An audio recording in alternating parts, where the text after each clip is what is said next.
এবার তাসনিমকে আজকে সাঁতার শেখাবো। শর্তে আপনারা খেয়াল করবেন কিভাবে সাঁতার শিখতে হয়।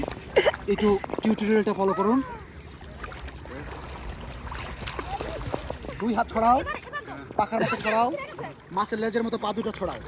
হ্যাঁ, তুমি পানির উপরে এরকম প্রেশার দিয়ে চেষ্টা করবা বেঁচে থাকার জন্য। 2 হাতে প্রেশার দিয়ে চেষ্টা করবা বেঁচে থাকার জন্য। আবার যখন সামনের দিকে যাবা তখন হাতের গোড়ালি এভাবে টানবা, ঠিক আছে? পানিকে টানবা। আর পায়ের পাতা দিয়ে তুমি পানিকে প্রেশার দিয়ে পিছনে পাঠিয়ে দিবা, ওকে? কিন্তু হাত পা থাকবে নরম, হাত পা থাকবে নরম, ওকে?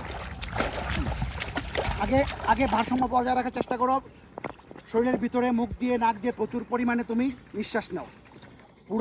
পুরা পেটটাকে একেবারে হাওয়া দিয়ে ভরে দাও, একদম নিঃশ্বাস ছাড়ো না। হ্যাঁ, নিয়েছো? আমি ছেড়ে দিলাম, দেখি বেঁচে থাকতে পারো কিনা। না, হচ্ছে না। তুমি সাঁতার দাও, তুমি সাঁতার দাও। এদিকে আসো না মা, এদিকে আসো না, এদিকে আসো না, ওদিকে যাও। গাছের দিকে থাকো, গাছের দিকে থাকো। দেখো ওদেরকে ব্যাকগ্রাউন্ডে রাখ, দেখ ব্যাকগ্রাউন্ডে রাখো, দেখো। দাও দাও, সাঁতার দাও, সাঁতার দে এদিকে, সাঁতার দে, তুই আমার কাছে সাঁতার দে।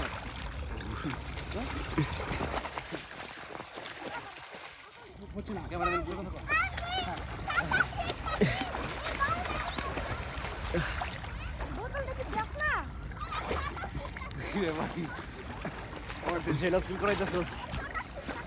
শিক্ষার কোনো শেষ নাই, শিক্ষার কোনো বয়স নাই। সাঁতার একটি জীবনের জন্য অন্যতম শিক্ষা।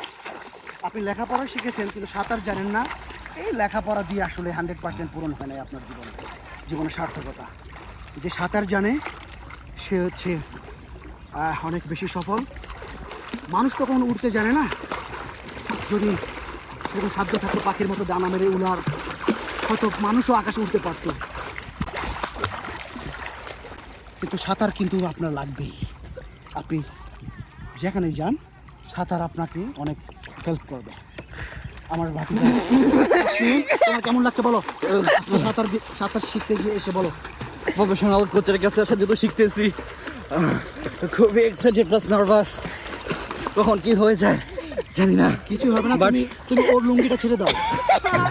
হ্যাঁ, তুমি কালো লুঙ্গি ছেড়ে দাও, ক্যামেরাম্যানের লুঙ্গি ধরছো। প্রফেশনাল সাঁতারু প্লাস উনি।